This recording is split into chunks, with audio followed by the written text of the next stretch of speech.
Moin. Welcome back to the channel, everyone. It's Mace coming to you from Canada. I'm in Western Canada, to be specific, in British Columbia, out on Vancouver Island.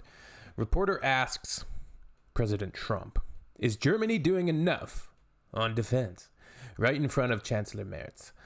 Let's check this out. Trump hosts German Chancellor Friedrich Merz in the Oval Office and takes reporters' questions. I didn't see any of these clips yet. I don't know how the meeting went, if it was productive or not, or if it was just typical kind of whataboutism, non-answers, and incoherent rambling from Trump.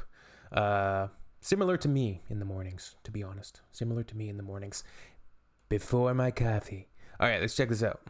Mr. President, what do you expect from Germany and what do you expect from the Chancellor? Well, first of all, I'm glad to meet because I've been dealing with the Chancellor, and he's a very good man to deal with. He's difficult, I would say. Can I say that? It's a positive. Go ahead. You wouldn't want me to say you're easy, right? No. Yeah, he's a very great representative of Germany. I think all we want is just going to have a good relationship. The rest will just sort of follow very easily. We'll have a good trade deal. I mean, I guess that will be mostly determined by the European Union, but you're a very big part of that, so you'll be involved.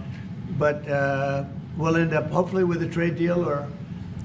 You know, it's kind of tough, I would say, to peddle this doublespeak when somebody literally, threatens your country economically with the tariffs, which we've all seen. The news cycle has certainly died down regarding that, but they're still there.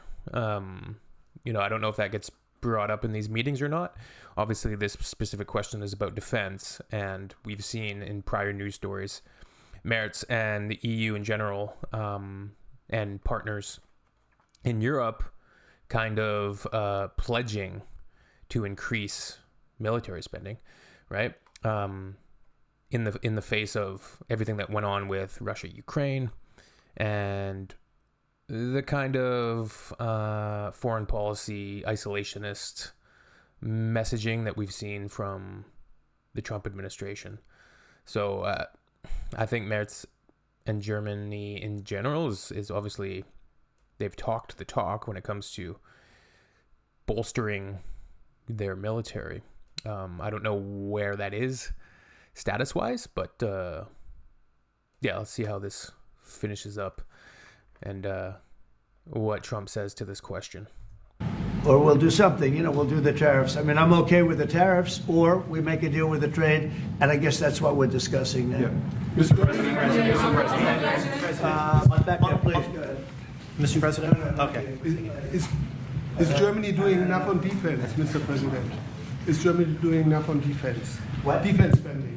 Is Germany doing enough on defense? The Chancellor wants to... Is Germany doing enough on Chancellor wants to defense? spend 3.5.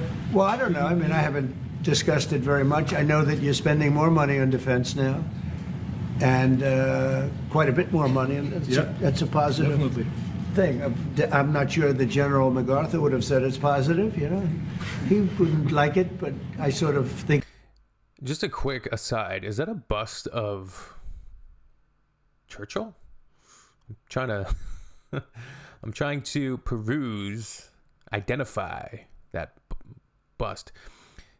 Trump seems seemingly having difficulty hearing, but let's see how he finishes up his answer here. Probably be a non-answer. General MacArthur would have said it's positive, He wouldn't like it, but I sort of think it's good. You understand what I mean by that? MacArthur. He made a statement, never let Germany rearm. And I said, I always think about that when he says, sir, we're spending more money on defense. I say, oh, is that a good thing or a bad thing? I think it's a good thing. But, at least to a certain point. There'll be a point when I'll say, please don't arm anymore if you don't mind. We'll be watching him. I'm kidding. Vancouver Island. This meeting was kind of not much going on in it. Not too much to discuss, really. Kind of non-answers. I'd like to see more of it kind of in its entirety. German Chancellor Friedrich Merz, these tariffs are threatening our threatening our economy, is probably going to say. Trump receives grandfather's 1869 German birth certificate from Merz. All right, let's check that out. All right, let's check this out. Germany's Merz responds when Trump says D-Day was not what? I'm here, Mr. President, to talk with you later on how we could contribute to that goal. And we all are looking for measures and for instruments to bring this terrible war to an end. And may I remind you that Russia, we are having June 6th tomorrow. This is D-Day anniversary, when the Americans once ended a war in Europe. And I think this is in your hand in specific, in ours. That was not a pleasant day for you? No, that was not a pleasant... This was not a great in the day. long run, Mr. President, this was the liberation of my country from Nazi dictatorship. That's true. That's true. And we know what we owe you. But this is the reason why I'm saying that... It's kind of just like an offhand attempt at a joke, I think, from Trump. Doesn't really have any relevance bringing up. America is again in a very strong position to do something on this war and ending this war. So let's talk about what we can do jointly, and we are ready to do what we can. And you know that we gave support to Ukraine, and that we are looking for more pressure on Russia. The European Union did, and we should talk about that. We will talk about it. And, Yeah. you know, it's good timing. The numbers for our country are through the roof, the economic numbers, because of the election and because of tariffs and other Might be a good fact-checking moment on that comment. things, a lot of things. But we've had some of the best numbers we've ever had. They were reported yesterday, the day before, and even today. Country is doing really well. I think that one of the things you'd be most interested in is that 6 months ago, we were having a hard time getting anybody to join our military. I mean, they just couldn't do it. The numbers were record low. We couldn't get people to join the military. It wasn't me. This was before I got there, the past administration. But 6 months ago, a year ago, the numbers were record low. You couldn't get them to join. That included the police.